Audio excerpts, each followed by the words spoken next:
5 core हैं हमारे products के। 5 कोर्स में हम बात कर रहे हैं, सबसे पहले खिलाने से पहले ये सिक्योर करें कि वो डाइजेस्ट होगा नहीं। और डाइजेस्टिबिलिटी के लिए दुनिया का सबसे बेस्ट मैं बोलूंगा एक ही हथियार है।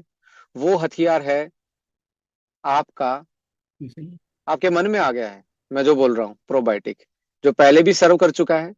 और ये दुनिया में मैं आपको बता रहा हूँ दो चीजें प्रोबायोटिक इंसानों के लिए, इवन एनिमल के लिए भी, एनिमल के पेट में भी प्रोबायोटिक होते हैं। और धरती के लिए फंजाई, फंगस जिसको बोलते हैं, जितनी भी आप चाहे आपने डायरेक्ट सेलिंग में प्रोडक्ट यूज किए हैं लाइक गैनोडर्मा, वो भी एक फंगस है। आप यूज कर रहे हैं कॉर्डिसेप्स, एस्टोनिया 1 में यूज करेंगे, वो भी एक फंगस है। बहुत सारी फंगस, जिसको आप मशरूम बोल रहे हैं, वो फंगस का पार्ट है।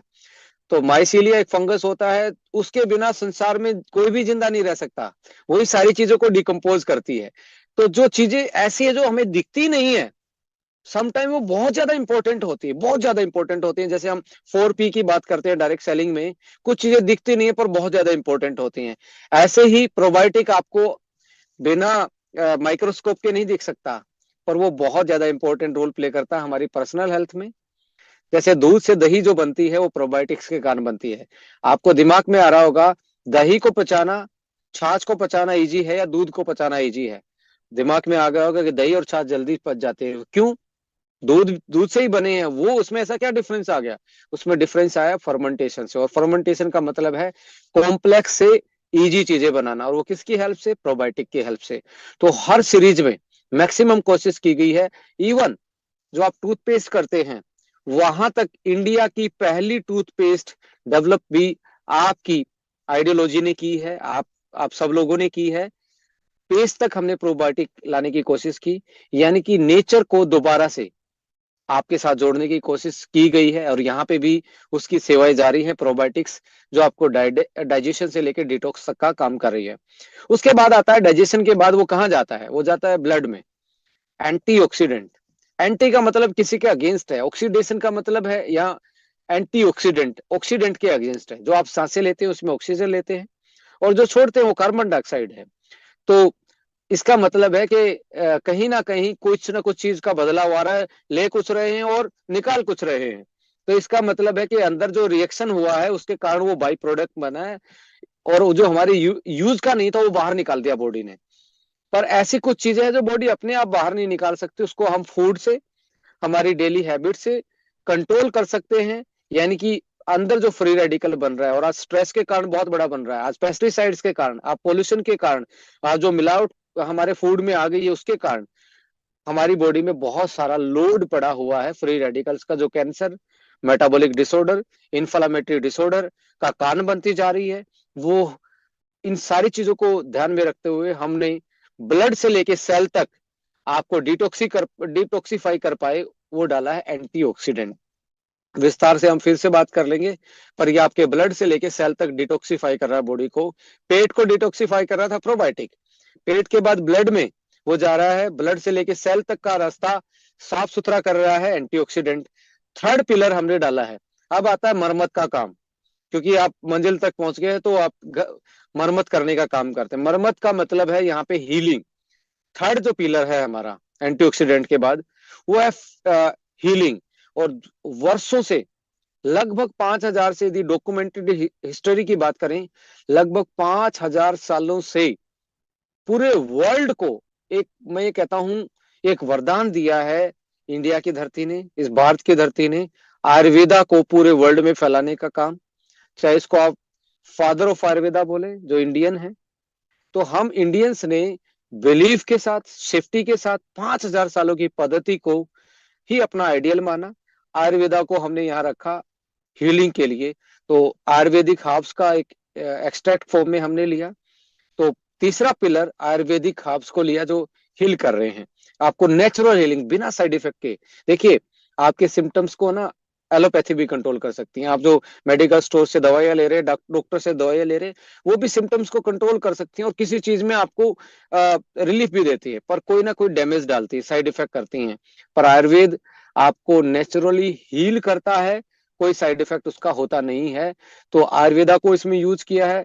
चौथे नंबर पे, यदि कोई कमी पेशी रह जाए, यानी कि आप जो डाइट ले रहे हैं, आज जो अच्छे से खाना नहीं खा पा रहे, उसके गैप को फिल करने के लिए जो न्यूट्रिशन आपको चाहिए। देखिए मैं आपको बोलता हूँ, चार ही ब्लड ग्रुप हैं इस दुनिया के, ना वो मजहब से बने हैं, ना वो जाति पाति से बने हैं, ना वो गोरे काले से बने हैं, ना वो लंबे और छोटे से बने हैं।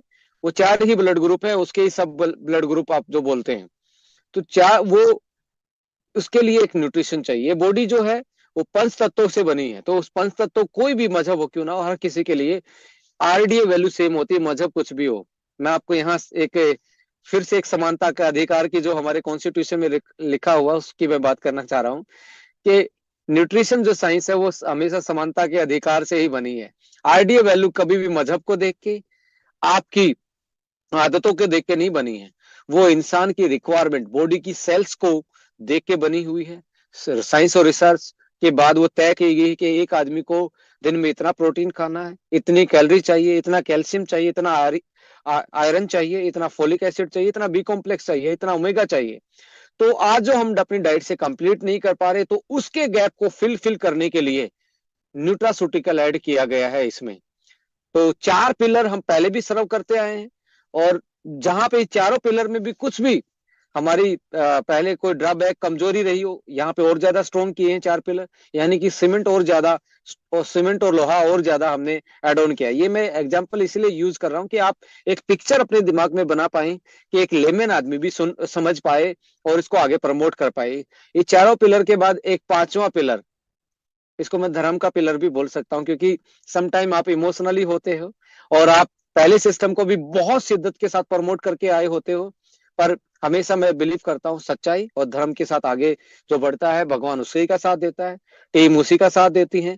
तो पांचवा पिलर भी जो मेरी नजरों में और पूरी टीम की नजरों में और साइंस की नजरों में प्रूवन है, जीनोमिक्स न्यूट्रिशन की मैं बात कर रहा हूँ, जो वर्ल्ड आने वाले टाइम में इसको बहुत सलीके से यूज करेगा, प्रोफेशनल तरीके से यूज करेगा। जीनोम हीलिंग, जीनोम का मतलब है हमारी पार्लियामेंट। वो कहाँ पे है? हमारी सेल के अंदर न्यूक्लियस, और उसके अंदर जीन है, और जीन के अंदर डीएनए है। डीएनए के हेल्थ को यदि आपने मेंटेन रख लिया, तो आपका जो एजिंग है वो स्लो हो सकती है। आपका बुढ़ापा खुशियों के साथ, क्योंकि बूढ़ा तो सभी को होना है, हमारे से पहले वाली जनरेशन जा चुकी होगी, हमारा भी नंबर कभी आना है, पर खुशियों के साथ आए या बीमारियों के साथ आए, ये कौन तय करेगा? हमारा डीएनए। डीएनए की हेल्थ कौन तय करता है? हम क्या खाते हैं, कैसे रहते हैं।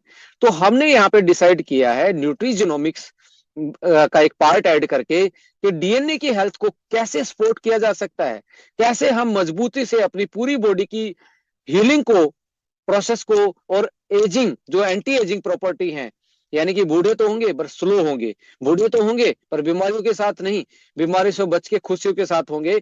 तो उस चीज की हमने यहाँ पे एक तरीके से कोशिश की है। और इस कोशिश में सबसे बड़ा योगदान मैं कहता हूं सारी टीमों का रहा है, सभी टीमों का रहा है अभी तक 7 साल में। तो ये कोशिश की गई है, और ये भी आपको जरूर पसंद आएगा जब आप यूटिलाइज करेंगे, क्योंकि आपकी बॉडी को इसका रिजल्ट पहले से भी ज्यादा मिलने वाला है। न्यूट्रीजेनोमिक्स, जीन टू जीनियस बनने की हम बात कर रहे हैं। हर्बो न्यूट्रीजेनिक्स, ये 5 पिलर आप देख रहे हैं माय डियर फ्रेंड। ये बोला जाता है जहां 5 है वहां पर परमेश्वर माना जाता है, तो 5